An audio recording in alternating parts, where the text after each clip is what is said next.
Chase Burns is a generational talent with stuff that is off the charts, better than anybody that you have in the minor leagues right now.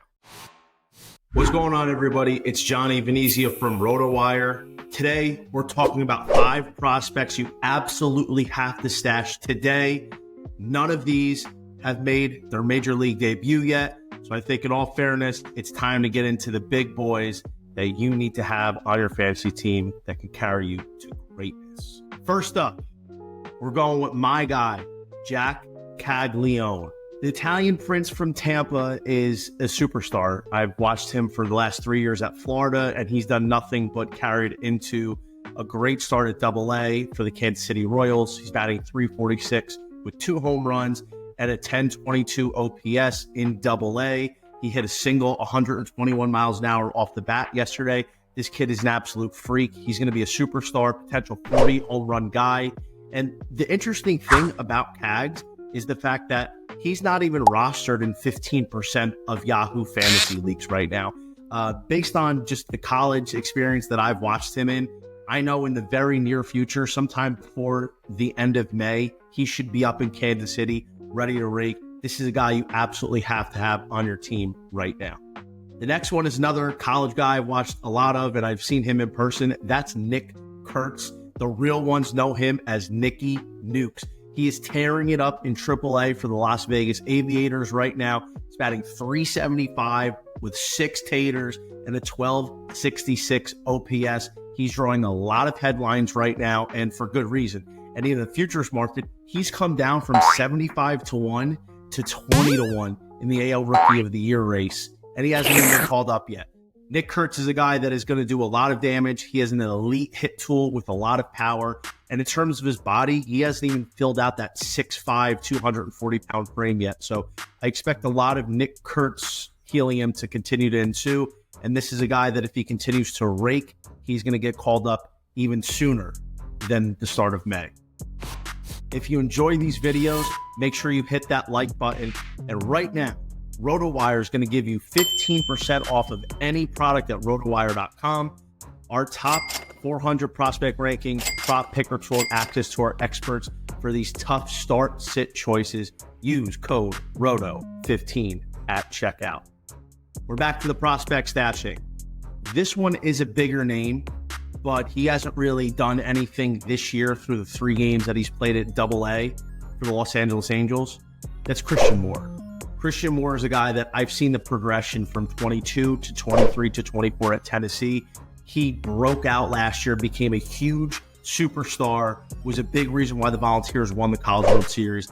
And the Angels took him very high in the first round in the 2024 draft. And he was doing really well across AA and single A last year. He was batting .347 with 6 home runs and a .984 OPS. And even though it's only been 3 games, he's off to a slow start. This kid can rake. Just the amount of improvement he made from 23 to 24, there's not many guys in college that made a bigger improvement than him. And I think Christian Moore is going to be up very soon as the Angels call their prospects up, especially their first rounders up very early. We've seen it with Zach Neto. We saw it with Nolan Chanwell. These guys barely played 30 games in the minors before they were up. Christian Moore is definitely a guy that's going to be a game changer for the Los Angeles Angels in a lineup that has a lot of talent. I think Christian Moore should be up sometime before the All-Star break. This kid he's just an absolute freak. Next, we're going to go to pitchers. How about my guy, Cade Horton? Here's a who. 12 strikeouts, 1 earned run in 7 innings of work at AAA across 2 stars. This kid was just an anomaly in the 2022 College World Series for Oklahoma, facing the Ole Miss Rebels. The stuff is getting up to 99-100 with fastball, razor sharp slider. Command is pretty strong overall.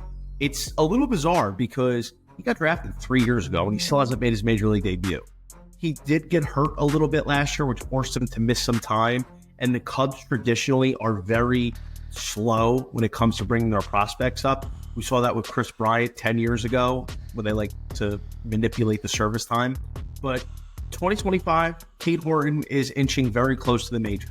I'd be surprised if he doesn't make his debut by the middle of the summer. The stuff is elite. The swing and miss is there. The Cubs don't have somebody that I would consider a legitimate Cy Young contender in that rotation. I think Cade Horton over time will be there.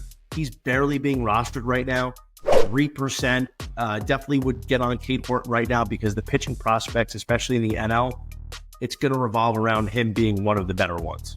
We got to talk about the guy that I've been mentioning for the last 2 years that has the higher MLB ceiling than Paul Skeens. And yes, I truly believe that. Chase Burns, Cincinnati Reds. I followed him at Tennessee, Wake Forest last year. The jump from 23 to 24 in terms of command and just more vicious bite on stuff for Burns was crazy.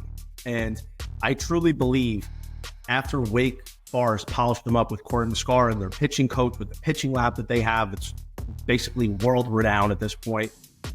Burns is not going to be in the minors for much longer. He got off to a slow start in terms of getting out onto the field after he was drafted last summer, 2nd overall. The Reds wanted to kind of keep a leash on him in terms of not letting him throw too many innings. He threw over 100 innings at Wake. This year, they're starting him in high A, which I don't really understand. That's not going to be the case for very long. I mean, in his first high A start, he went 4 shutout innings, 6 strikeouts. He had the most demonic slider in all of baseball. I believe it's the best slider in all of baseball, with the exception of Dylan Cease. His fastball touches 102, and this kid is just scratching the surface. Now at Cincinnati, a pitching farm that they have a lot of arms. Other than Hunter Green, I don't know if they have one guy that you can really rely on. And I think Burns is going to motor through that minor league system. And I definitely see him being up at some point this year. There's a 50-1 on him to win NL Rookie of the Year. The only reason why it's tough to bet him on that is just because of the timeline. But Chase Burns has barely been added in fantasy. And this is a guy that's going to be a game changer for you. And if you think you weren't going to get a generational type talent after the arrival of Paul Skeens, you're wrong. Chase Burns is a generational talent with stuff that is off the charts better than anybody that you have in the minor leagues right now.